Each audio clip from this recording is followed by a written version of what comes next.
Hello बच्चों, उम्मीद आप फिट फाट होंगे और अपनी एग्जामिनेशन की जबरदस्त तैयारी कर रहे होंगे।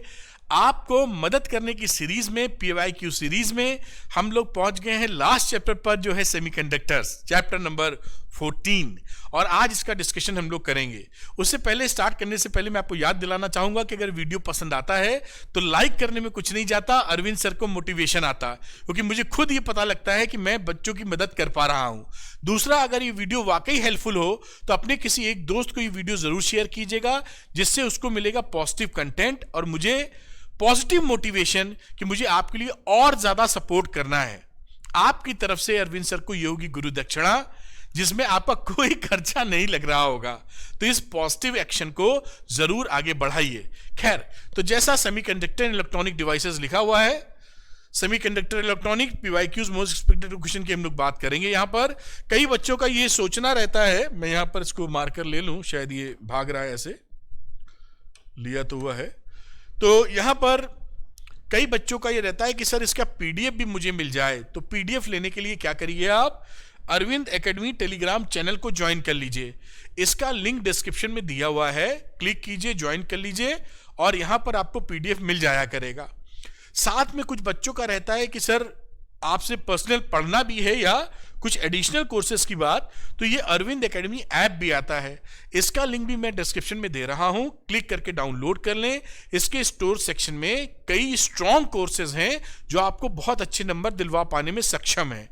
आप उन कोर्सेज को जरूर इस्तेमाल करें जो सुटेबल लग रहा है और बहुत अच्छे नंबर ला सकते हैं। खासकर मैं आपको रिकमेंड करूं, पीवाईक्यू सीरीज के साथ श्योर शॉर्ट क्वेश्चन की सीरीज है, बहुत ज्यादा मदद आपको कर देगी। तो आप देख सकते हैं और इन क्वेश्चंस को लेकर अपने नंबर को एश्योर्ड कर सकते हैं। आइए पढ़ाई को आगे बढ़ाते हैं, शुरू करते हैं। पहला क्वेश्चन आपके सामने आ गया है, what is the difference between a N type and P type semiconductors. तो N type P type semiconductors के बारे में बेसिकली ये डिफरेंस पूछा जा रहा है। यहां पर जो एक्सटेंसिव सेमीकंडक्टर होते हैं, देखिए ये जो क्वेश्चंस होते हैं, ये क्वेश्चंस आपको कहीं भी कभी भी मिलेंगे। तो इनको तो, और इनमें कोई बहुत बड़ा रॉकेट साइंस है नहीं। आपने चैप्टर पढ़ा ही होगा, नहीं पढ़ा वन शॉट पढ़ लीजिए और तैयारी कर लीजिए। तो कुछ मैं 2-3-4 यहां पे डिफरेंस लिख देता हूं, और जब भी एग्जामिनेशन में आप डिफरेंस लिखिएगा तो पैराग्राफ वाइज नहीं लिखिएगा, टेबुलर फैशन में लिखिएगा। डिफरेंस जैसे लिखते हैं, जैसे मैं लिख के दिखा देता हूं, जैसे यहां पे आप लिख दीजिए एन टाइप सेमीकंडक्टर्स। इससे टीचर को ना पढ़ने में या एग्जामिनर को देखने में आसानी हो जाती है। यहां लाइन खींच लीजिएगा अच्छी स्केल से, मैं तो रफ टाइप खींच रहा हूं, और ये पी टाइप सेमीकंडक्टर ऐसे लिख दीजिएगा। आप थोड़ा सुंदर लिखिएगा, मेरी हैंडराइटिंग वगैरह ज्यादा अच्छी नहीं है, और आप साफ सुथरे तरीके से लिख लीजिएगा। ऐसे लिखिएगा साहब, टेबुलर फैशन, समझ पा रहे होंगे, टेबल बनाते हुए। ऐसे एग्जामिनर फटाक से आपकी बात समझेगा और बहुत बढ़िया नंबर देगा, और कंटेंट तो होना ही चाहिए। खैर चलिए पहला पॉइंट देख लेते हैं। जो एन टाइप सेमीकंडक्टर होते हैं ये एक्सट्रिंसिक सेमीकंडक्टर हैं, लिख देता हूं एक्सट्रिंसिक सेमीकंडक्टर। कंडक्टर्स किससे मिलेंगे, ऑब्टेन्ड बाय डोपिंग। डोपिंग किससे करेंगे, by doping impurity atoms of group 5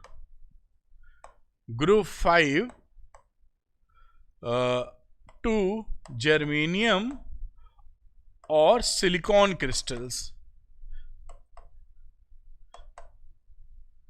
तो ग्रुप 5 को या पेंटावेलेंट इंप्योरिटी आप ऐड कर देते हैं जब जर्मेनियम सिलिकॉन में, तो एन टाइप सेमीकंडक्टर मिल जाता है। और यहीं पे बात कर लीजिए तो ये कहानी वैसी ही है। इसमें जो इंप्योरिटी ऐड करेंगे, बाकी सारी कहानी आप लिख लीजिएगा।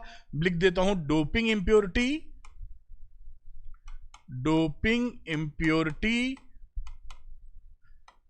Atom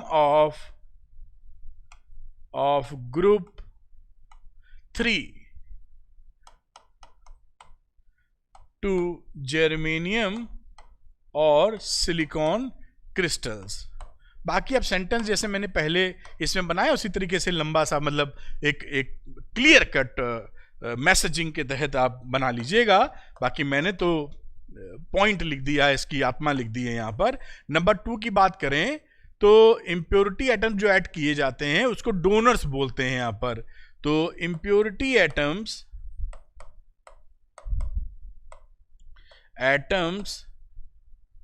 added provide free electrons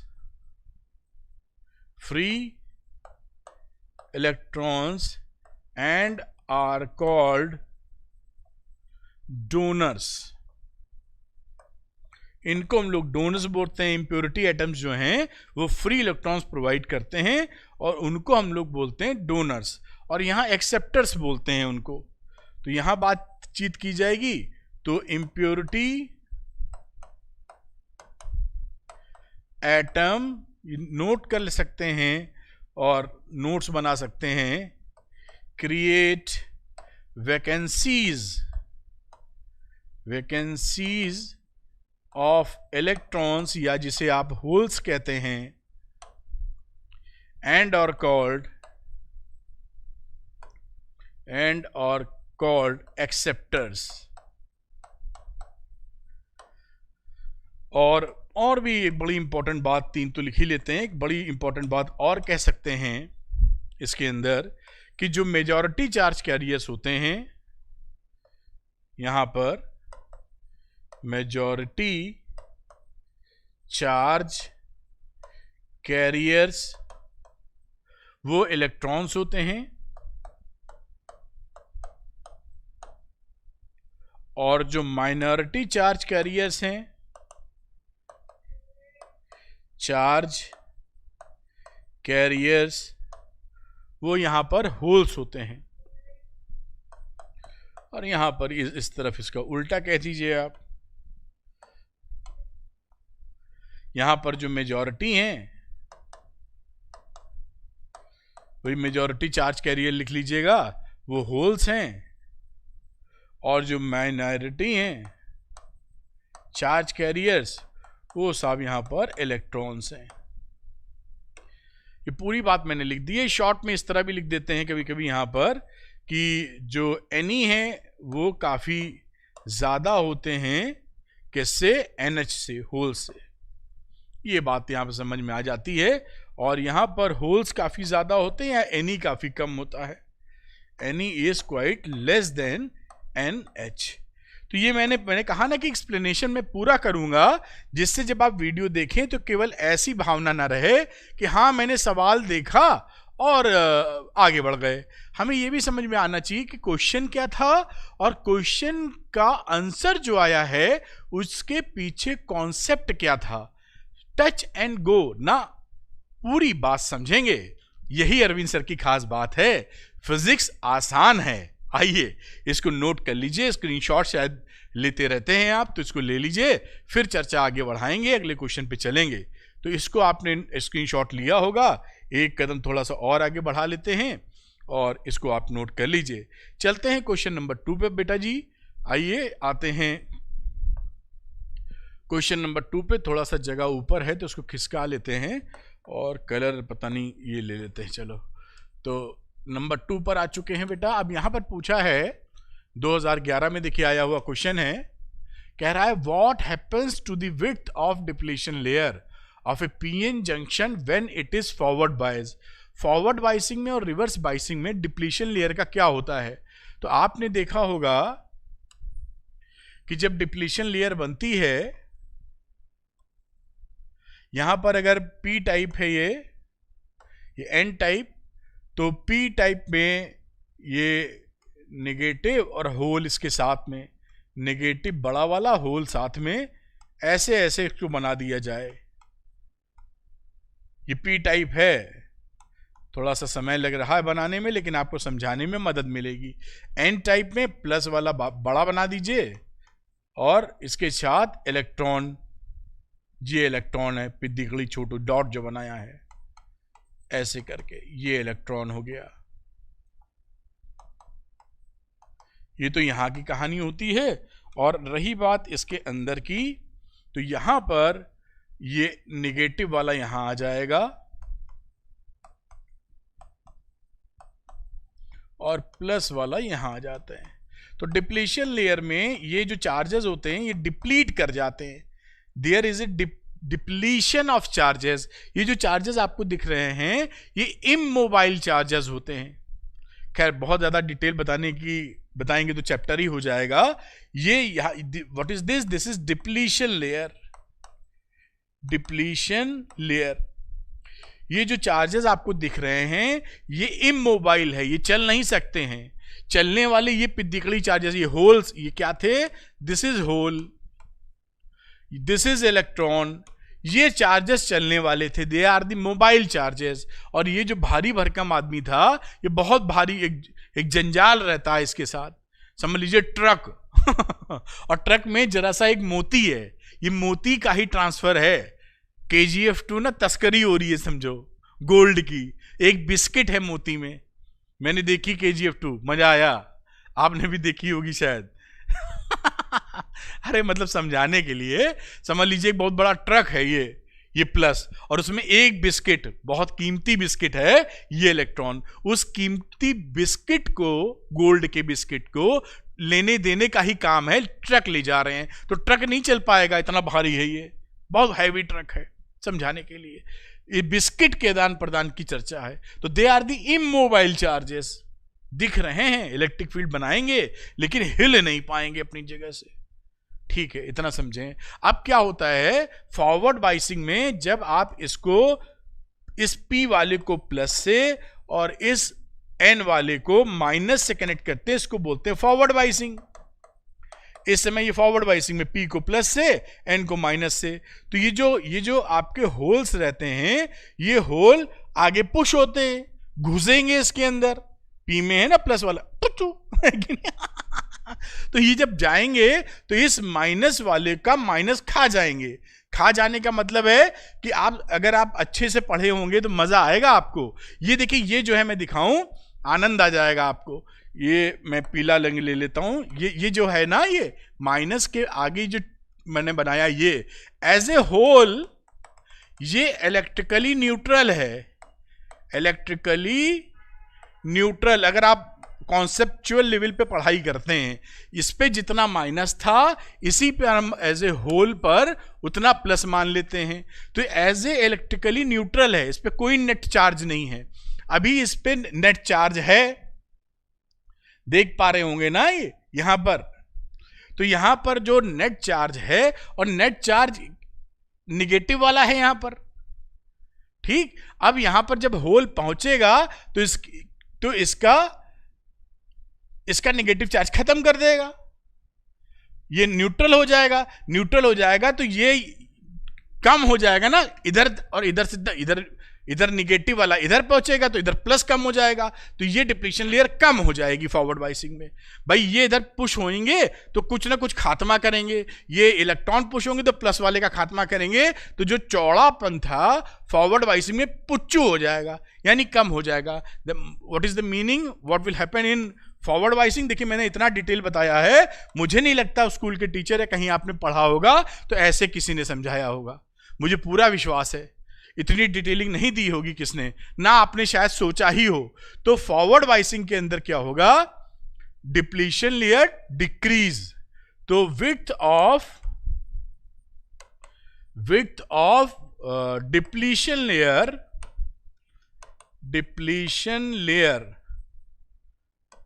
decreases in forward biasing. और ठीक इसी का उल्टा रिवर्स बाइसिंग में, जो समझाने की मुझे जरूरत नहीं है, इसी का उल्टा समझ लीजिएगा। यानी width of depletion layer increases in reverse biasing का मतलब आपको पता ही है, जब इस P को निगेटिव से लगा दो और इस N को प्लस से लगा दो। समझ गए होंगे, फॉरवर्ड बायसिंग, रिवर्स बायसिंग। तो इस क्वेश्चन को ऐसे खत्म किया जाएगा। मैंने एक्सप्लेन कर दिया बिल्कुल आपको, जैसे एकदम सुपर टॉप नॉच की क्लैरिटी आपको मिले। चलते हैं अगले क्वेश्चन की तरफ, और अगला क्वेश्चन है क्वेश्चन नंबर 3, और ये बात करता है हमारे सामने distinguish between intrinsic and extrinsic semiconductor का डिफरेंस पूछ रहा है। तो इसको भी फटाफट समझ लेते हैं। तो जैसा मैंने बताया कि जब भी डिफरेंस आए आप टेबुलर फैशन में लिखिएगा। इंट्रिंसिक सेमीकंडक्टर और इसी तरीके से extrinsic semiconductor.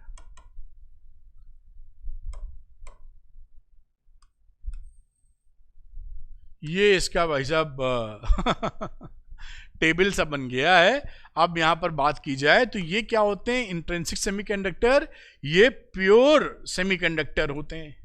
Pure semi conducting tetravalent लिख देते हैं, conducting tetravalent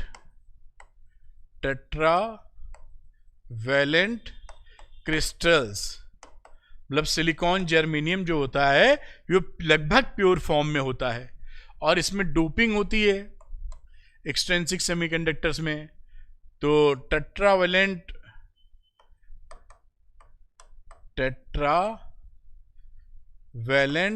crystals doped with impurity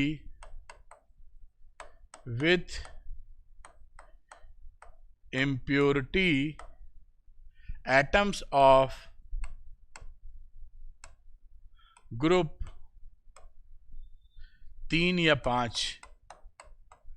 N type और पी टाइप जो होते हैं ना, इसी के पार्ट होते हैं। आपको भी डिस्कस किया था ना, ये एक्सटेंसिक के ही जगह कम पड़ गई। यहाँ एन टाइप और पी टाइप इसी के पार्ट थे, आपने पढ़ा है इतना, आप जानते हैं, मैं बस रिवाइज करा रहा हूं।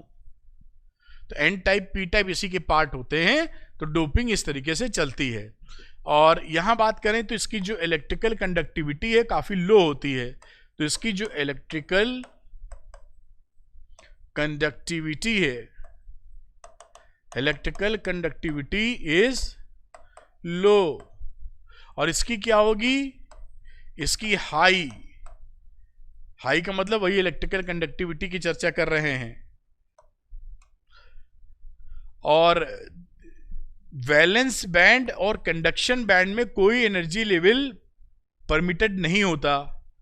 तो no permitted energy state in between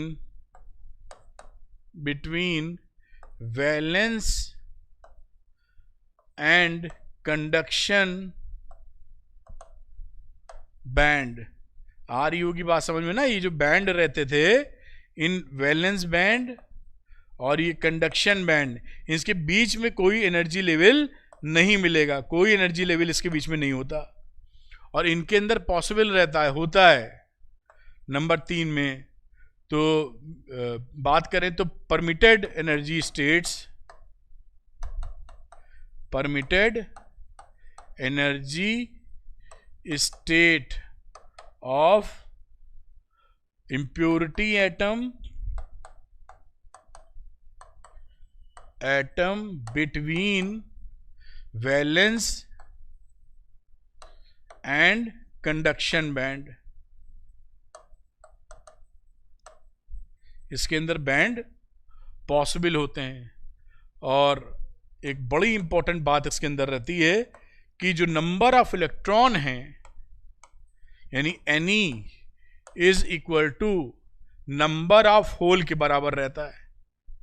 कि number of free electrons in the conduction band is equal to number of holes in the valence band. तो वैलेंस बैंड में ये number of holes in valence band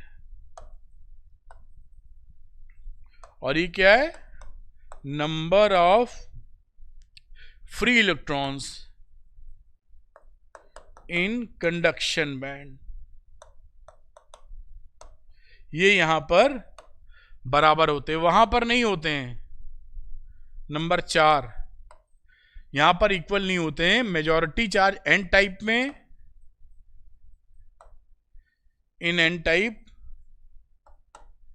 in an type हमारा majority charge carriers electron ज्यादा होता है whole से, और in P type हमारा एनी कम होता है होल से। ये कहानी रहती है। एक और लिख लो, पूरी बात खत्म करो। इसकी इलेक्ट्रिकल कंडक्टिविटी टेम्परेचर पे डिपेंड करती है केवल। तो इसकी जो electrical conductivity depends on temperature. इसकी जो डिपेंड करेगी वो टेम्परेचर पे तो डिपेंड करती है, साथ में डोपिंग पर। Depends on temperature as well as on dopant concentration. ये पूरी बात मैंने लिख दी है। किसी तरह का सवाल अब आ जाए इसके ऊपर, किसी तरह का, 2 डिफरेंस लिखो, 3 लिखो, 5 लिखो, बढ़ा देना। बिल्कुल आपको क्लैरिटी ही मिल गई। जब कहा ना कि जब हम लोग पढ़ रहे हैं तो तमीज से ही पढ़ लें, वही अच्छा है। इसका स्क्रीनशॉट ले लो, और मैंने हाथ से पूरा लिख दिया है, जिससे आप एक एक लाइन अगर नोट्स बना रहे हैं मेरे साथ, तो आप इसको साथ साथ लिख लेंगे तो आपके दिमाग में छप भी जाएगा। क्योंकि जब आप साथ में, जैसे मैं लिख रहा हूं, आप भी कॉपी निकाल के साथ में लिखते जाइए। उसी समय आधा या 70% दिमाग में छप जाएगा। क्योंकि एग्जाम टाइम में आपका दिमाग बहुत तेज चलता है, आप जादू हो जाते हैं। वो पिक्चर आई थी ना, मंगल ग्रह की जादू बन जाते हैं आप एग्जाम टाइम में। उसके बाद तो फिर बैटरी लो हो जाती है। तो उस समय दिमाग बहुत तेज चलता है आपका, आप पकड़ लेंगे। बाकी तो बात की बातें हैं। खैर एनीवे, स्क्रीनशॉट ले लें, जो भी आप क्या बोलना चाहिए कर रहे हैं। और ये स्क्रीनशॉट देखिए यहां तक आ गया। उसके आगे की चर्चा अगले क्वेश्चन की तरफ बढ़ते हैं। चलिए आइए और अगले क्वेश्चन की तरफ कदम बढ़ाते हैं। क्वेश्चन नंबर 4 पर आ चुके हैं और 4 पे बातचीत करते हैं। बोला है, draw the circuit diagram showing how a PN junction diode is forward bias and reverse bias. ये भी समझाया भी था आपको। पीएन जंक्शन का ऐसे सिंबल भी बनाते हैं। ये पीएन जंक्शन हो गया, आपको पता ही होगा। इसको अगर फॉरवर्ड बायस कर रहे हैं, उठा के सिंपली आप ऐसे जोड़ दीजिए। ये plus minus, simplest diagram. Plus को पी से, माइनस को एन से। ये फॉरवर्ड बाइसिंग है, फॉरवर्ड बाइसिंग। रिवर्स बाइसिंग की बात की जाए अगर, तो ये रहा P और ये रहा N, और इसको उठा के आप उल्टा जोड़ मारिए। P को माइनस से और N को प्लस से। इसे बोलेंगे रिवर्स बाइसिंग। ये रिवर्स बाइसिंग है, ये फॉरवर्ड बाइसिंग, ये रिवर्स बाइसिंग। बाकी आप एमीटर वोल्टमीटर तीन झाम लगाना चाहिए, लगा दीजिए, कोई दिक्कत नहीं है, बिल्कुल दुरुस्त है। अब how is the width of depletion layer affected in 2 cases, मैंने समझा दिया था अभी आपको। फॉरवर्ड बाइसिंग के केस में, फॉरवर्ड, बताओ जरा, कमेंट करो। मैंने अभी समझाया था डिप्लीशन लेयर का क्या होता है फॉरवर्ड बाइसिंग के केस में।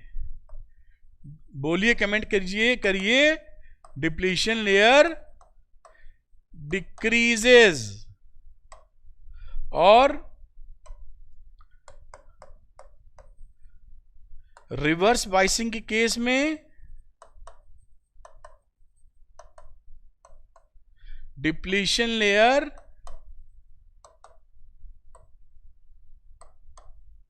इंक्रीजेस। तो ये इस सवाल भी हो जाता है, इसका भी स्क्रीनशॉट नोट कर लीजिए और अगले सवाल पे चलेंगे हम लोग। मेरे ख्याल से एकदम समझ में आ गया होगा। चलते हैं क्वेश्चन नंबर 5 पर, इसका स्क्रीनशॉट ले लें। ये क्वेश्चन नंबर 4 हो गया बेटा। चलते हैं अगले सवाल पे जो कि है क्वेश्चन नंबर 5। इस क्वेश्चन को करते हैं हम लोग। तो क्वेश्चन नंबर 5 देखते हैं। 3 photodiodes D1, D2, D3 are made of semiconductors having band gaps of 2.5 electron volt, 2 electron volt, 3 electron volt respectively. Which of them will not be able to detect? Not be able, ध्यान रखना not लिखा है। Not be able to detect light of wavelength 600 nanometre. ठीक है, तो पहले हमें energy निकालनी होगी। तो एनर्जी का फॉर्मूला, एक शॉर्टकट फॉर्मूला पढ़ रखा है, इसको 12400 लैम्डा एंगस्ट्रॉम में लिख दिया जाए तो ये इलेक्ट्रॉन वोल्ट में एनर्जी देती है। फॉर्मूला मैंने अपने तरीके से समझाया भी है आपको, इसको याद कर सकते हैं। कई किताबों में ऐसा भी लिखा रहता है 12375, नॉर्मली कई बार 400 लेके करते हैं, ये जल्दी दे देता है इलेक्ट्रॉन वोल्ट में, कैलकुलेट करके डायरेक्ट लिखा हुआ है। तो इसमें अगर मैं वैल्यू रखूं तो 12400 अपॉन एंगस्ट्रॉम में रखो तो 6000 हो जाएगा। भाई 600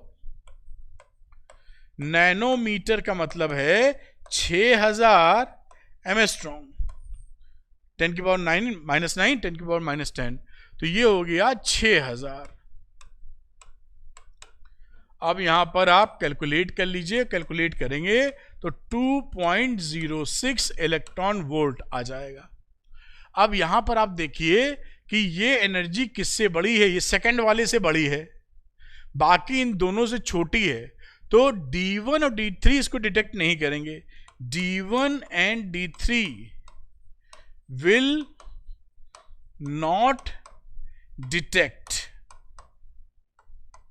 क्यों ऐसा होगा? क्योंकि D1 और D3 का जो चाहिए वो 2.5 और 3 से ज्यादा इलेक्ट्रॉन वोल्ट से ज्यादा की एनर्जी चाहिए, और हमारा एनर्जी कितना मिल रहा है 2.06। तो D2 will detect, D2 will detect, लेकिन D1 and D3 will not detect.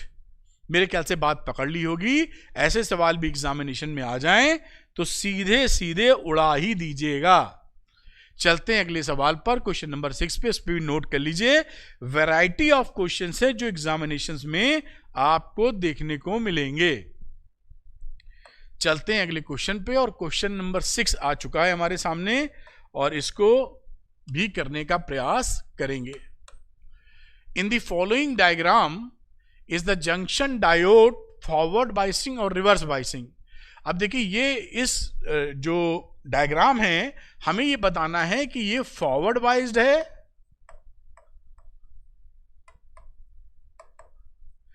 या फिर साहब ये रिवर्स बाइस्ड है। तो हम कैसे पता करते हैं कि फॉरवर्ड बाइसिंग क्या है, रिवर्स बाइसिंग क्या है? तो हमको ये पता है कि फॉरवर्ड बाइसिंग तब होता है, मैं यहां पर पहले तो ये लिख दूं कि P ये है और N ये है। तो फॉरवर्ड बाइसिंग तब होगी जब P को प्लस से लगाएं, N को माइनस से लगाएं। अब आपको मालूम है कि ये सिंबल है धरती माता का, तो इसका पोटेंशियल होता है 0 और यहां पोटेंशियल 5 है, तो इसकी रेस्पेक्ट में ये निगेटिव पोटेंशियल पे है कि नहीं? फिजिक्स में कंपैरिजन ही चलता है, प्लस माइनस कुछ नहीं है, मैथमेटिक्स नहीं समझिए, कंपैरिजन कौन बड़ा कौन छोटा। तो इसकी रेस्पेक्ट में ये निगेटिव पोटेंशियल पे हो गया ना, छोटे पोटेंशियल पर। तो P की बात करें तो P कम पोटेंशियल पे है, N हमारा बड़े पोटेंशियल पे है, यानी P निगेटिव पोटेंशियल पर है और N हमारा पॉजिटिव पोटेंशियल पर है।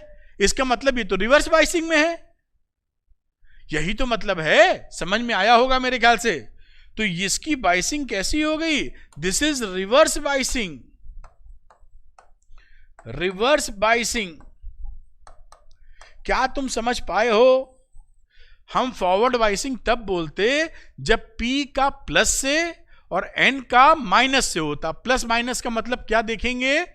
इन कंपैरिजन P वाला ज्यादा वोल्टेज से और N वाला कम वोल्टेज से लगा होता तो, लेकिन यहां तो उल्टा हो गया, P वाला कम वोल्टेज से है, N वाला ज्यादा वोल्टेज से है, इसलिए ये रिवर्स बाइसिंग में चला गया। तो ये लॉजिक, ये क्लैरिटी आपको या हमको होनी ही चाहिए। तो रिवर्स बाइसिंग है, ये बात हमारी समझ में आनी चाहिए। मेरे ख्याल से हम समझ भी गए होंगे, अच्छे से समझ लीजिए। अगले क्वेश्चन पे चलेंगे। डायग्राम की बात कर रहा है, बहुत पूछा जाने वाला सवाल है। ये सारा जो मैंने आपके लिए बनाया है हाईली रिसर्च, बहुत ध्यान से, selection of questions, limited and very very important, और साथ में जो एक्सप्लेनेशन मैं दे रहा हूं वो भरपूर जान फूंक के इजी लैंग्वेज का इस्तेमाल करके, जैसे पूरा मिले, टच एंड गो नहीं है, वरना तो आधे घंटे में वीडियो खत्म कर दें। नहीं, आपको पूरा समझा रहे हैं क्यों, कैसे, क्या हो रहा, पढ़ाई जैसे होती है। आप देख के कॉन्फिडेंस महसूस करें, समझ में आए, आसान भाषा का प्रयोग करते हुए। फिजिक्स आसान है, dig dig dig. Draw the circuit diagram of a full wave rectifier. Rectifier क्या होता है? जो एसी करंट होती है उसको डीसी करंट में चेंज करने के काम आता है। एसी करंट में अप एंड डाउन ऐसे ऐसे होता है ना, और डीसी में ऐसा चाहिए सीधा सीधा, तो वो रेक्टिफिकेशन बोलते हैं। And explain it's working, also give the input and output wave form. ये बड़ा इंपॉर्टेंट सवाल है, ऐसे ही पूछा जाता है। तो पहले मैं सर्किट डायग्राम बना देता हूं। पहले तो बनेगा ट्रांसफॉर्मर, तो ये हो गया ट्रांसफॉर्मर, ठीक। और ये बना दीजिए इसके सामने, ये ट्रांसफॉर्मर बन गया। इसके बाद दो, क्योंकि फुल वेव है तो दो डायोड बनेंगे, D1 D2। एक इधर बना देते हैं, ये आपने प्रैक्टिस की होगी, बस आपको याद दिला रहे हैं, और जिसने प्रैक्टिस नहीं की वो तुरंत इसकी प्रैक्टिस कर ले। ये बन गया दोनों का कनेक्शन। इधर कहीं एक निकाल दीजिए लोड लेने के लिए, और एक वायर हम निकाल लेते हैं इसके सेंटर से, यहां से ही निकाल लेते हैं, जंप करा लो, और यहां पर लाके यहां से हम ले लेंगे लोड। X लिख लो, इसको Y ले लो, और इसे आप आउटपुट कह सकते हो। यहां से आउटपुट ले लेंगे हम लोग, और ये हो गई आपकी सेंटर टैब। सेंटर टैब, इस पॉइंट को A लिख लो और इधर वाले पॉइंट को B लिख लो। ये D1 D2 दो लगे हैं, और साथ में ये हो गया ट्रांसफॉर्मर, यहां कहीं लिख लो ट्रांसफॉर्मर। मेरे ख्याल से काफी है, बाकी आप सौंदर्यीकरण जितना करना चाहें उतना कर सकते हैं। चाहें तो यहां को हम अर्थिंग भी दे सकते हैं, इधर का लेना देना खत्म हो जाए। ये एक डायग्राम है। अब ये एक सर्किट डायग्राम, सर्किट डायग्राम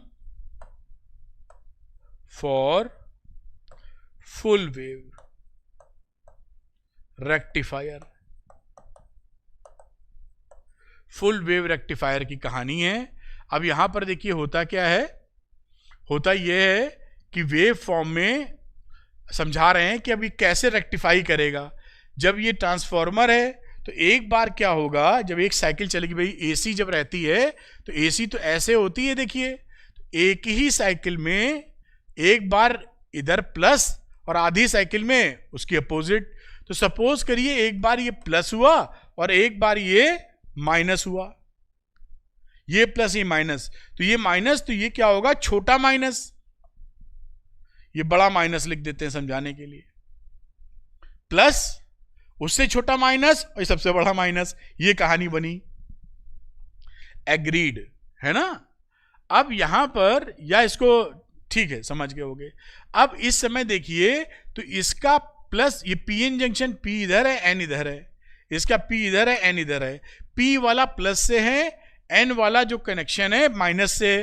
ये फॉरवर्ड बाइसिंग में है। अगर ये फॉरवर्ड बाइसिंग में है तो ये करंट को जाने देगा। फॉरवर्ड बाइसिंग में रेजिस्टेंस कम होता है और करंट पास हो जाती है। रिवर्स बाइसिंग में इसका रेजिस्टेंस बढ़ जाता है और करंट को जल्दी पास नहीं करता, या करंट को पास ही नहीं करता, ऐसा समझे। फॉरवर्ड बाइसिंग में करंट को पास करेगा, रिवर्स बाइसिंग में करंट को नहीं पास करेगा, ये दिमाग में बना के रखिएगा। तो ये फॉरवर्ड बाइसिंग में करंट जाएगी, जब करंट जाएगी यहां से तो ये आउटपुट मिल गया और यहां पे इनपुट मिल गया, करंट रिलीज हो गई, चली गई ना। आपको देखिए सर्किट कंप्लीट, यहां से गई ये करंट और ये आपको घूम के यहां से काम बन गया, करंट चली गई है। यहां से भी जा सकती ना, प्लस गई, फॉरवर्ड बाइसिंग में है, और ये लोड से कंप्लीट होते हुए करंट ओके हो गई। ये देखिए इस वाले का एक सिरा निगेटिव से है और दूसरा सिरा ये देखिए इससे किससे है, इसकी रिस्पेक्ट में पॉजिटिव, तो ये रिवर्स बाइसिंग में, यहां से करंट नहीं गई, तो हाफ साइकिल में इससे गई, इससे नहीं गई। अब आधी साइकिल में ये प्लस पलट जाएगा, ये प्लस हटके हो जाएगा बड़ा माइनस और ये हो जाएगा प्लस, ये छोटा माइनस तो सेंटर वाला है। उस समय देखिए ये फॉरवर्ड बाइसिंग में आ गया है, ये प्लस से कनेक्टेड है और ये उसके कंपैरिजन में माइनस से कनेक्टेड है, या लाइन वाला। ये फॉरवर्ड बाइसिंग में, ये रिवर्स बाइसिंग में है, पी वाला माइनस से, एन वाला प्लस से है। इससे करंट नहीं जाएगी, इससे जाएगी। तो आपकी जो आधी साइकिल में एक D1 काम कर रहा है और नीचे वाली साइकिल में D2 काम कर रहा है, यानी पूरी साइकिल में एक बार D1 चला, एक बार D2 चला, पूरी वेव फॉर्म को दोनों ने मिलकर संभाल लिया। तो वेव फॉर्म कैसे बनी, ये फुल वेव रेक्टिफिकेशन हो गया। इसी को ऊपर कर लेते हैं, और अगर यहां पर हम वेव फॉर्म बनाए, जो बनाने को लिखा भी है सवाल में और बनाना भी पड़ता है, तो इनपुट वेव फॉर्म एट ए, इनपुट वेव फॉर्म एट ए, ये जो ए लिख रहे हैं ना, ये ए वाला पोजीशन होता है, ये इसके लिए ए, फिर बी का लिखेंगे और फिर फाइनल लिखेंगे। और इसी के नीचे मैं बना देता हूं input wave form at B. एक और बना लेते हैं, लगे हाथ कंप्लीट ही कर लेंगे।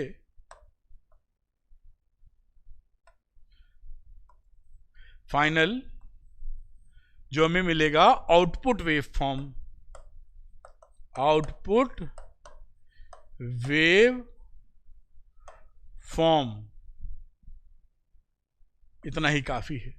अब ये ए पर ये ओ लिख लेते हैं, इसको भी ओ लिख लो, इसको भी ओरिजिन लिख लो। अब जब इसको अगर मैं इसको ऐसे बनाऊं, ज़्यादा रफ ही स्केच हो पाएगा हाथ से, इसी में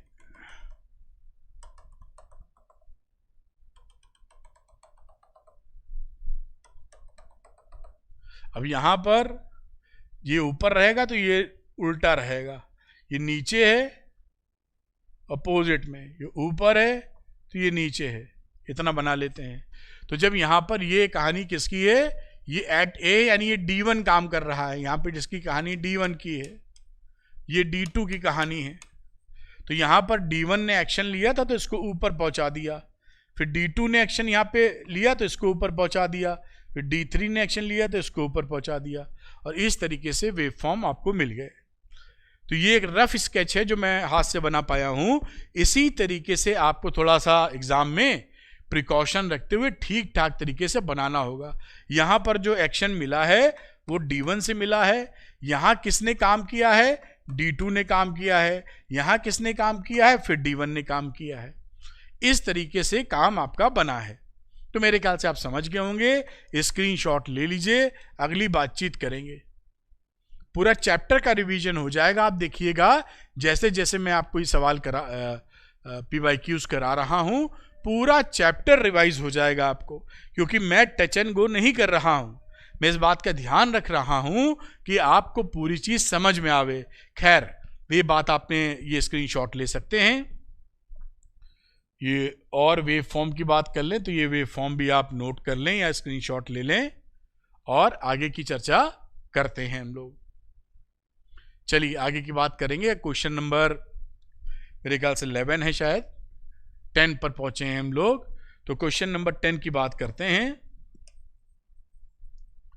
अब इसमें भी लिखा, explain with the help of A diagram the formation of depletion region and barrier potential in A PN junction. ये पूरा चैप्टर ही देखिए धीरे धीरे रिवाइज होता जा रहा है। अब आप इसमें होता क्या है, डिप्लीशन रीजन और बैरियर पोटेंशियल कैसे बनता है पीएन जंक्शन में। जब आप पीएन जंक्शन डालते हो शुरू में ऐसे समझ लीजिए, तो मैं यहां पर P लिखता हूं, यहां पर N लिखता हूं।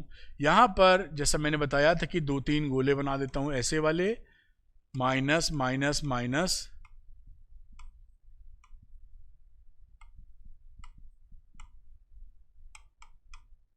और इसके साथ ये होल है,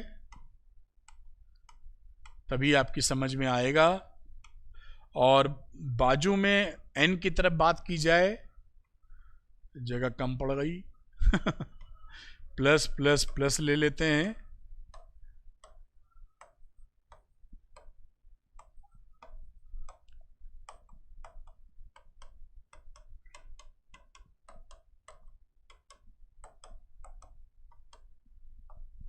ये इलेक्ट्रॉन है इसके साथ में। तो होता क्या है बेटा कि जब पीएन जंक्शन आप मिलाते हो, ये देखिए होल है, और ये पहले भी बता चुके हैं, इतना तो आप अब तक समझ चुके होंगे, ये इलेक्ट्रॉन है। अब बीच में मैंने खाली इसलिए रखा है कि अभी यहां पर कहानी बनेगी। जब ये पूरा भरा रहता है बेसिकली, तो इसके बीच में ये जो कहानी है, ये भरे हैं, तो ये जो इलेक्ट्रॉन है इस होल से मिलना चाहते हैं। मिलना क्या चाहते हैं, ये आपस में सब भिड़े हुए हैं। मैं इसी को यहां भी बना डालूं, इसी कलर से बना डालूंगी तो दिखेगा नहीं। मैं यहां ऐसे लिख देता हूं,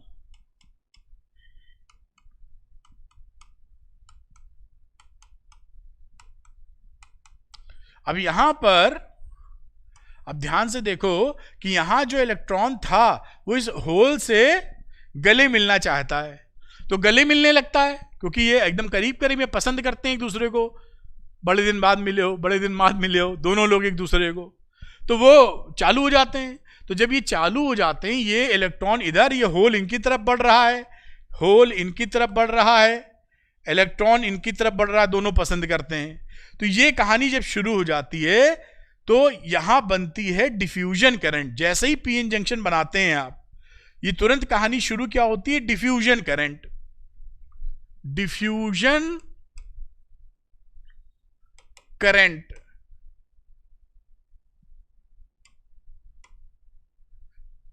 समझ में आ रही बात। जैसे ही मिलाया, जहां पर majority charge carrier, majority charge carriers across the junction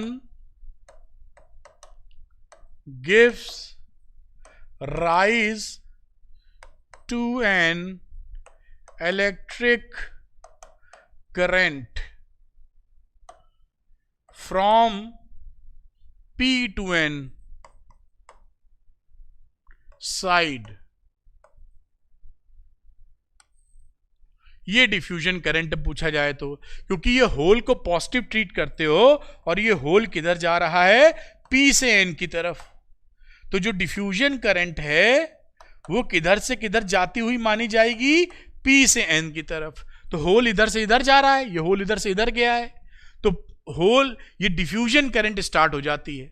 क्यों स्टार्ट हो जाती है, क्योंकि माइनस प्लस पास ही पास है, दोनों पसंद करते हैं, तो मिलेंगे, रोके कौन तो इस वजह से ये डिफ्यूजन, जैसे ही पीएन जंक्शन बनता है, डिफ्यूजन करंट की मात्रा या डिफ्यूजन करंट की वैल्यू काफी ज्यादा होती है। और डिफ्यूजन करंट का डायरेक्शन क्या होता है, वो साफ सुथरे अंदाज में इसको हाईलाइट कर देता हूं, P से N की डायरेक्शन में होती है। ठीक, अब जैसे जैसे ये राइज होती है डिफ्यूजन करंट, वैसे वैसे क्या होता है, यहां पर ये प्लस चार्ज देख रहा है, ये इलेक्ट्रिकली न्यूट्रल था पूरा, यहां पर प्लस और माइनस चार्ज इमोबाइल चार्जेस हैं, इकट्ठा होने की वजह से एक अंदर इलेक्ट्रिक फील्ड बन जाता है, प्लस से माइनस की तरफ इलेक्ट्रिक फील्ड देख रहे हैं ना, इस प्लस से माइनस की तरफ एक इनर इलेक्ट्रिक फील्ड बनने लगता है।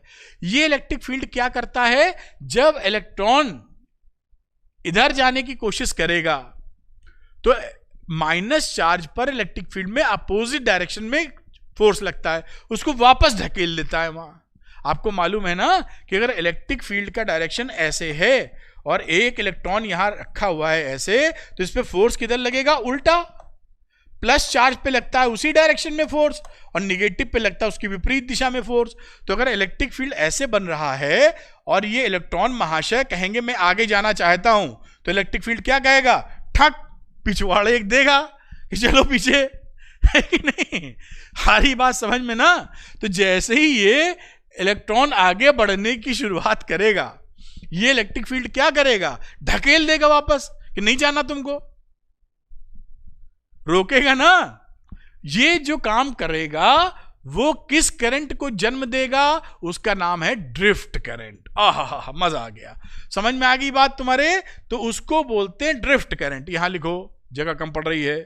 कम क्यों पड़ रही है भाई? तो अगली करंट होती है इसमें ड्रिफ्ट करंट। ड्रिफ्ट करंट, ठीक। तो अब पॉजिटिव की बात करें तो जो पॉजिटिव है, पॉजिटिव को किधर ढकेलेगा? पॉजिटिव को ढकेलेगा इधर, तो एन से पी की तरफ। तो ड्रिफ्ट करंट का डायरेक्शन किधर है? एन से पी की तरफ। तो देखिए ड्रिफ्ट करंट एन से पी की तरफ और डिफ्यूजन करंट पी से एन की तरफ, दोनों का डायरेक्शन अपोजिट है। तो द करंट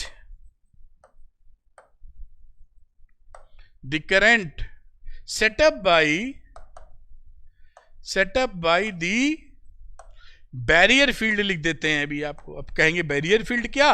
वही इलेक्ट्रिक फील्ड जो बना है, barrier field from N to P side is called drift current. तो ये ड्रिफ्ट करंट हो गई। अब यहां पर ये जो इलेक्ट्रिक फील्ड बना है, इसी को हम बोलते हैं बैरियर फील्ड, या क्या बोला था इन्होंने? Barrier potential. इलेक्ट्रिक फील्ड है, इसी का जो पोटेंशियल है वो बैरियर पोटेंशियल है। बैरियर पोटेंशियल कैसा है? जैसे सड़क पे जाते हैं, एक स्पीड ब्रेकर आ जाए बड़ा भारी सा, तो उसको पार करने के लिए आपको स्पीड थोड़ी बढ़ानी पड़ती है, चढ़ना पड़ता है उसके ऊपर। वही समझ लीजिए कि अगर इस प्लस चार्ज को आगे जाना है तो ई इसका अपोज कर रहा है, तो इससे ज्यादा का पोटेंशियल या इलेक्ट्रिक फील्ड होगा तो ही ये जा पाएगा।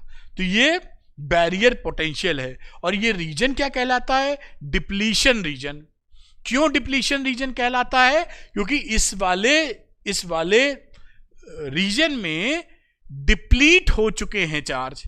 अब आप कहेंगे ये जो चार्जेस हैं वो तो हैं सर, तो ये जो चार्जेस हैं ये इमोबाइल चार्जेस हैं, ये चल नहीं सकते हैं, ये जमे हुए चार्जेस हैं, ये डिप्लीट हो चुके हैं मोबाइल चार्जेस। यहां पे मोबाइल मतलब चलने वाले चार्ज, तो डिप्लीशन लेयर बोलते हैं क्योंकि यहां पे डिप्लीट खत्म हो गए हैं मोबाइल चार्जेस जो चल सकते हैं। कौन चल सकते हैं? ये इलेक्ट्रॉन वाले चल सकते हैं, ये होल चल सकते हैं। यहां पर तो वही मैंने समझाया था आपको एग्जांपल देके KGF2 वाला, कि बहुत भारी सा ट्रक है और उसमें एक बिस्किट काम का है सोने का, सुपर गोल्ड बिस्किट तो वो ट्रक रह गया है, बिस्किट नहीं है इसमें। दिख तो रहा है कि हाँ बहुत बड़ा चार्ज है, लेकिन वो हिल नहीं सकता, बहुत भारी ट्रक है, टाटा अगड़म बगड़म बात समझ में आ रही होगी ना? ये कहानी है। तो ये डिप्लीशन लेयर समझ में आ गई आपको। ये पूरा पीएन जंक्शन समझा दिया मैंने आपको, ये पूरी कहानी पीएन जंक्शन की है। तो इसको डिप्लीशन लेयर क्यों बोलते हैं? क्योंकि यहां पर डिप्लीशन ऑफ चार्जेस है। ये जो दिख रहे हैं चार्जेस कौन से हैं? इमोबाइल चार्जेस, ना चल पाने वाले चार्ज। जो चार्ज चल ही ना पाए वो यही कर सकते हैं कि बस इलेक्ट्रिक फील्ड लगा के बैठे से। घर में होते हैं ना बड़े बूढ़े, महादादा तो भगवान जाने कौन हुआ, कोई होंगे ना दादा के ऊपर वाले, क्या बोलेंगे भाई, दादा से पापा के पापा दादा और दादा के ऊपर परदादा, और परदादा से भी ऊपर भगवान करे लंबी उम्र उनकी हो, वो भी मान लो जीवित हैं, तो वो मतलब बैठे रहेंगे गिड़गिड़ाते हुए, कहेंगे तुम्हें ये नहीं करना है, तुम्हें वो नहीं करना है, अगर जीवित हो तो। वैसे तो मुश्किल रहता है भाई, पापा के ऊपर दादाजी जीवित हो, दादा के ऊपर परदादा जीवित हो, उनके भी दादा जीवित हो, ऐसा संभावना कम है। लेकिन अगर मान लो जीवित हो तो क्या करते हैं? बैठे बैठे बस ठोका पीटी मचाते रहते हैं, क्योंकि एज इतनी हो जाती है कि वो लेटे ही बैठे रहते हैं। 100-150 साल के हो गए, 150 साल का तो कोई आदमी ही नहीं जिंदा है, समझने के लिए हाइपोथेटिकली, है कि नहीं। तो कुछ इस टाइप के हैं कि भैया वो लाठी लेके बैठे हुए हैं, मैं यहाँ का किंग, है ना, लेकिन भाई साहब मैं चलूंगा नहीं, करूंगा नहीं, बस मेरी सुनते जाओ। एनीवे चलते हैं, पंचायत अपनी जगह है।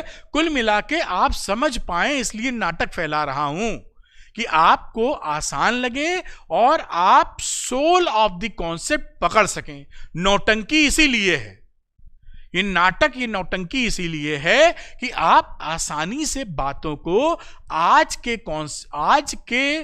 परिवेश में, आज के कॉन्टेक्स्ट में आसानी से ग्रहण कर सकें।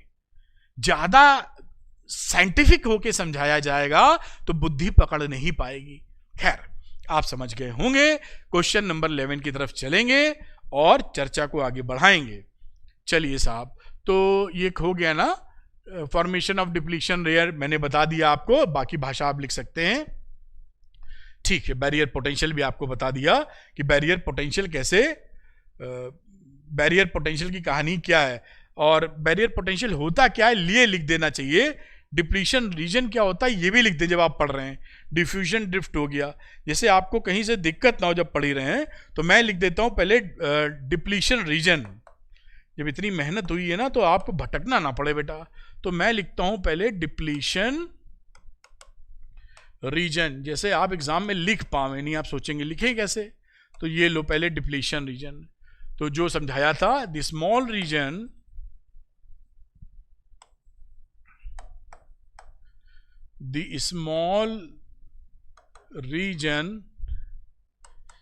in the vicinity of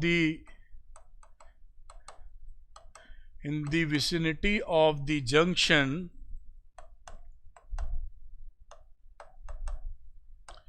which is depleted of free charges, charge carriers, and has only immobile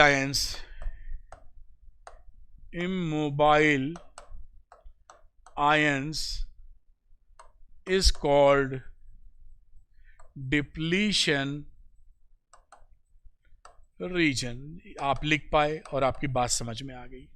barrier potential भी लिख लो, काहे गो हिंदुस्तान हमारा है कि नहीं। तो बैरियर पोटेंशियल, जैसे आपको तकलीफ ना हो और इस वीडियो के बाद आपका जो कॉन्फिडेंस है, पूरा चैप्टर भी रिवाइज हो जाए पोटेंशियल, और आपका कॉन्फिडेंस भी सुपरलेटिव डिग्री पर आ जावे। मेहनत हो ही रही है तो जम के हो, तोड़ फोड़। तो बैरियर पोटेंशियल की बात करें तो क्या बोलेंगे, the accumulation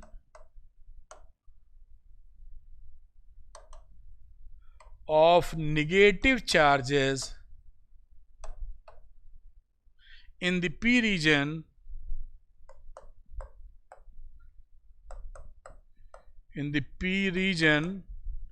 and positive charges in N region setups a potential difference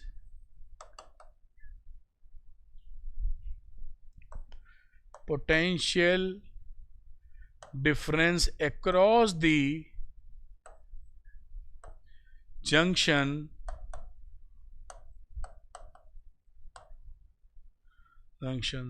this acts as a barrier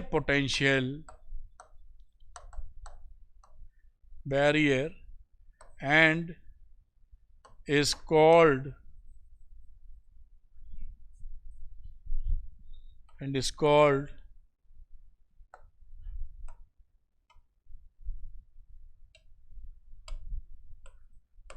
barrier potential।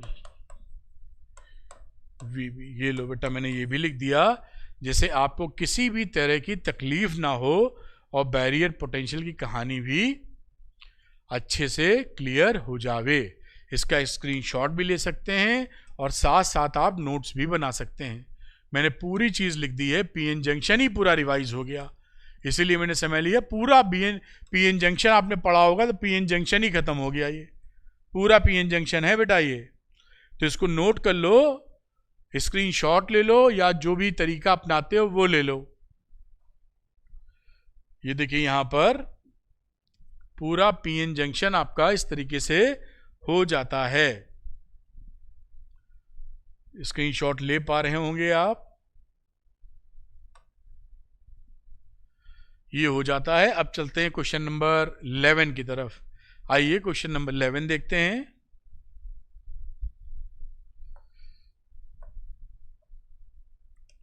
इसमें लिखा है draw the circuit diagram of A half wave rectifier and explains is working. ये अभी full wave पढ़ा था ना, half wave भी पूछा जाता है। This is also important. Rectification वही है कि ये जो एसी होती है, इस एसी का हाफ वेव रेक्टिफिकेशन होगा। तो सर्किट डायग्राम क्या होगा, एक तो बना लो ट्रांसफार्मर, ये हो गया ट्रांसफार्मर। डायोड इसमें एक ही लगेगा, तो ये लग गया एक डायोड। लोड यहीं लगा देते हैं, अब खत्म। अब ट्रांसफॉर्मर, और इसको डी लिख दो, लोड है ये, आउटपुट। बस वर्किंग की कहानी क्या। अब इसमें बेटा एक बार जब एसी चलेगी तो यहाँ पर एसी का मतलब अल्टरनेटिंग करंट, एयर कंडीशनर है समझ लेना, प्लस और माइनस। जब ये प्लस माइनस हुआ तो फॉरवर्ड बाइसिंग हो गई, ये पी है ये एन है, तो पी प्लस से एन हो गया माइनस से, फॉरवर्ड बाइसिंग। तो जब ये फॉरवर्ड बाइसिंग होता है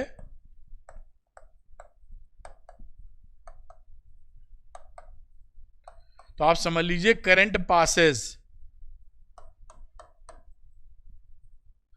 जब रिवर्स बाइसिंग,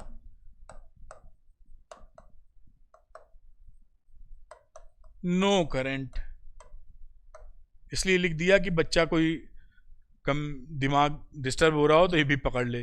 तो ये फॉरवर्ड बाइसिंग है, इस समय करंट पास हो गई, लोड मिल गया। अब आधी साइकिल में जब यहां से यहां तक निगेटिव जाएगा तो ये इस समय हो जाएगा यहां माइनस, ये प्लस। ये रिवर्स बाइसिंग में हो चुका है पी माइनस से एन प्लस से, तो ये करंट नहीं जाएगी। यानी इस पूरे साइकिल में आधा में तो करंट पास होगी, नीचे वाले में करंट नहीं जाएगी। तो वेव फॉर्म क्या मिलेगा, कुछ वेव फॉर्म ऐसा मिलेगा, अगर आप बात समझें। एसी का तो वेव फॉर्म ऐसे होगा,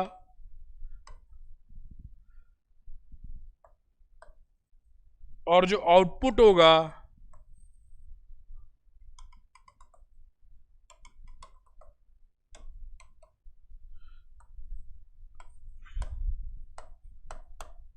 इसे इनपुट लिख देते हैं। और यहां पर जब ऊपर मिलेगी तो यहां तो एसी मिल जाएगी, ये मिस हो जाएगी क्योंकि ये रिवर्स बाइसिंग में है। फिर यहां पर एसी मिलेगी, फिर आगे छोड़ के मिलेगी। तो इस तरीके से काम करता हुआ मिलेगा आपको। तो ये आउटपुट है, वो इनपुट है। तो ये वेव फॉर्म आपको इस तरह मिलता हुआ दिखेगा। तो इस तरीके से ये हाफ वेव रेक्टिफिकेशन समझा जा सकता है, बनाया जा सकता है। तो ये भी तैयारी होनी चाहिए क्योंकि एग्जाम में ये बहुत पूछा जाता है। इस तरह से आप इसको नोट कर लीजिए, फिर आगे चलेंगे हम लोग। आइए, इसको स्क्रीनशॉट आपने ले लिया होगा, एक कदम और आगे बढ़ा लेते हैं। ये देखिए स्क्रीनशॉट के लिए ये न्यूमेरिकल टाइप भी ले लिया, कुछ भी नहीं छोड़ा जिससे आपको बिल्कुल मजा आ जाए। और देखते हैं इसमें क्या है। If each diode in figure has a forward bias resistance, forward bias resistance है 25 ओम एंड इनफाइनाइट रेजिस्टेंस है रिवर्स बायस में, what will be the values of current I1, I2, I3, I4? I1 red ले लेते हैं, I1, I2, I3, I4। तो यहां पर देखिए प्लस है, ये माइनस है, ये देखिए फॉरवर्ड बाइसिंग में है फेसबुक और ये रिवर्स बाइसिंग में है, ये फॉरवर्ड बाइसिंग में, पहचान पायो?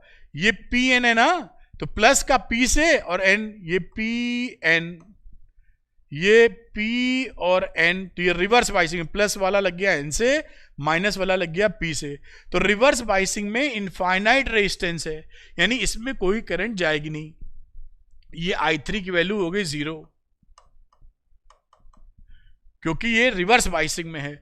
और ये फॉरवर्ड बाइसिंग में अभी देख लेते हैं। तो हम यहां ये समझ में आया कि डायोड नंबर कोई दिया है, CD in CD arm diode is in reverse bias, reverse biasing, so I3 will be 0। ये हमारी बात समझ में आ गई। बाकी हमारी फॉरवर्ड बाइसिंग में बढ़िया है। अब यहां पर AB का रेजिस्टेंस कितना है, तो AB में 125 तो ये है, और फॉरवर्ड बाइसिंग का रेजिस्टेंस तो 25 प्लस 125 यानी 150 ओम। समझ पाए हो ना? फॉरवर्ड बाइसिंग का रेजिस्टेंस दे रखा है 25 ओम और 125 इसका। इसी तरीके से EF का देख लेते हैं, 25 प्लस 125 यानी 150 ओम। यहां भी वही फॉरवर्ड बाइसिंग का 25 और खुद का 125, 150 ओम हो गया। पूरे सर्किट का रेजिस्टेंस निकालने की कोशिश कर सकते हैं क्या? तो अच्छा ये पूरा ही निकाल लो, ये 150 तो एक्सटर्नल वाले का कितना हो गया, इन दोनों का net of RAB and REF। तो हम कितना कह सकते हैं, R डैश लिख देते हैं, इक्विवेलेंट है, ये पैरेलल है दोनों, ये पैरेलल हैं दोनों भाई। तो मैं डायरेक्ट पैरेलल है तो आधा हो जाएगा इसका, आप जानते ही हैं 150/2 यानी 75 ओम। आप समझते हैं, मैं ये करनी दिखा नहीं रहा हूं बच्चों जैसा, ये दोनों पैरेलल में 150 हैं तो इसका आधा हो जाएगा 75। अब इसके कॉन्टेक्स्ट में इसका आया 75 नेट और 25 ये, तो 100 हो गया total. Net resistance of the circuit, net resistance of the circuit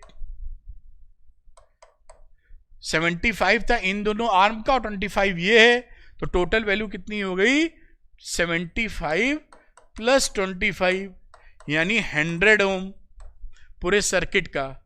तो करंट कितनी होगी for the circuit, total current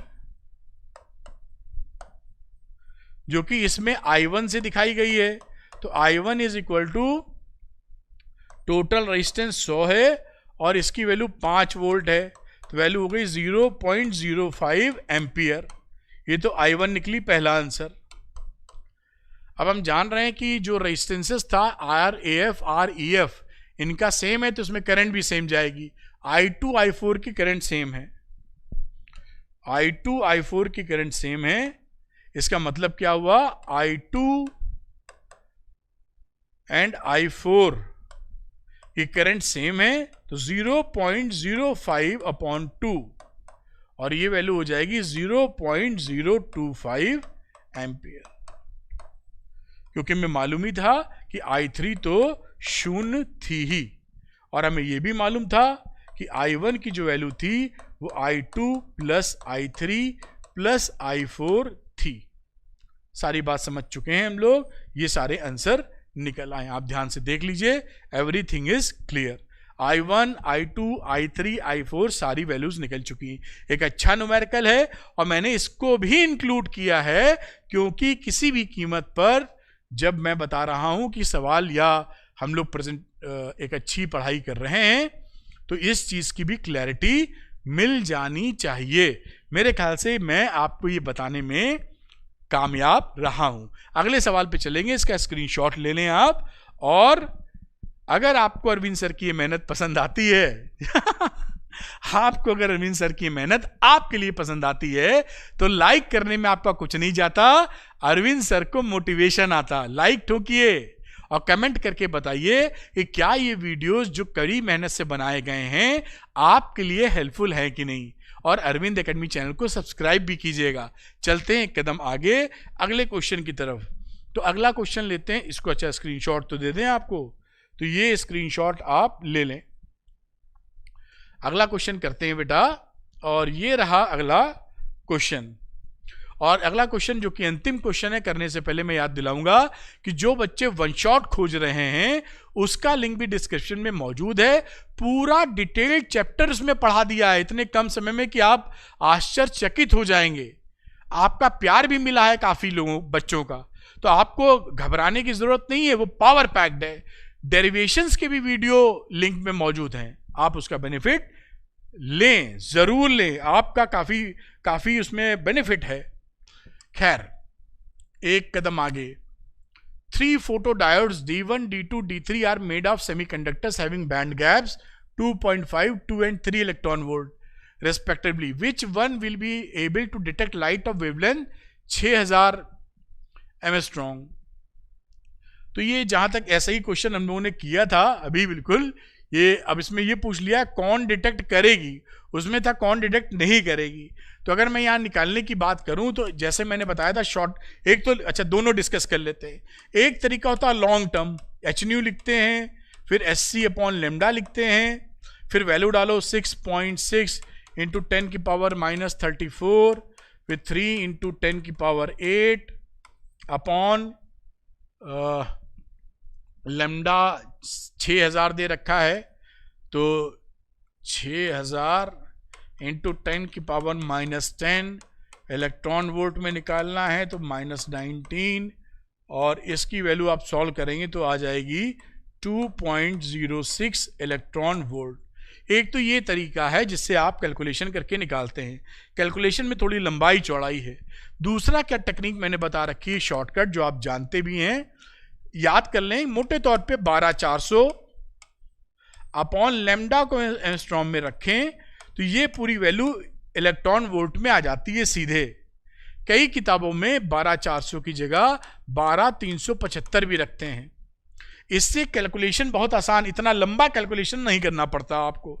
अगर आप इस वैल्यू को यहां फीड करेंगे तो भी वही वैल्यू आ जाएगी, 12400 डिवाइडेड बाई लेमडा की जगह केवल 6000 रखना पड़ेगा। देखिए ये कितना आसान हो जाएगा आपको निकालने के लिए। अब 60 को अब 6 से ही करिए, 0 तो डेसिमल ही लगाने का काम आता है, 6 2 जा 12 और ये 40 हो जाएगा।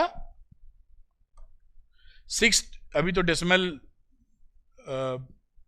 0 तो बाद में खसका देंगे हम लोग, तो ये वैल्यू हो जाएगी 20.6636 और पॉइंट फिर खसका दोगे 10 तो ये देखिए 2.06। इसका देखिए कितना आसानी से आंसर, अभी नहीं, कितना आसानी से आप कैलकुलेट कर पाए हैं। मैंने इसलिए बताया कि आप इन दोनों विधियों में या मेथड्स में आप ये जान सकें कि ये सेकंड वाला, इसमें बहुत कैलकुलेशन आसान करने की ताकत है। क्यों? क्योंकि ये ऑलरेडी कैलकुलेट करके लिख लिया गया है। आप मेरी बात समझ पा रहे होंगे शायद। तो इतने बड़े कैलकुलेशन की जगह फटाक से इसका इस्तेमाल किया जाए तो क्यों ना किया जाए। खैर आप समझ गए होंगे।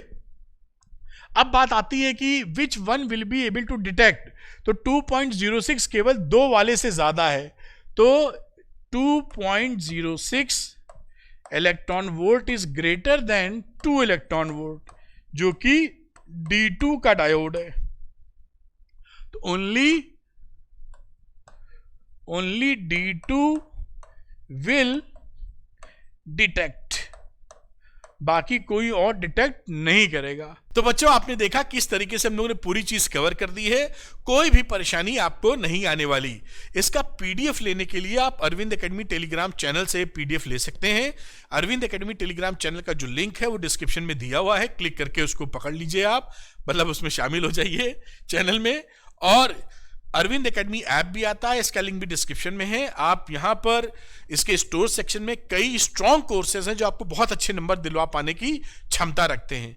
देख लीजिए कौन सा सुटेबल कोर्स आपके लिए बन रहा है। मेरे हिसाब से श्योर शॉर्ट क्वेश्चन बहुत बढ़िया रहेगा, पीवाईक्यूज के साथ में आप ले सकते हैं और बहुत अच्छे नंबर ला सकते हैं। ध्यान रखिएगा, वीडियो बनाते वक्त पूरी सीरीज कंप्लीट करने में बहुत ज्यादा मेहनत लगी है। अगर ये मेहनत आपके लिए पॉजिटिव रही, आपको हेल्प मिला, तो लाइक करने में कुछ नहीं जाता, अरविंद सर को मोटिवेशन आता।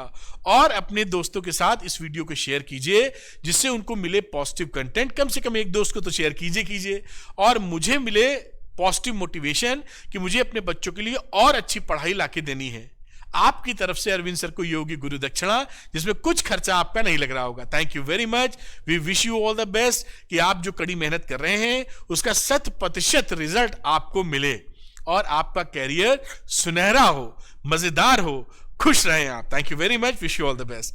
बाय।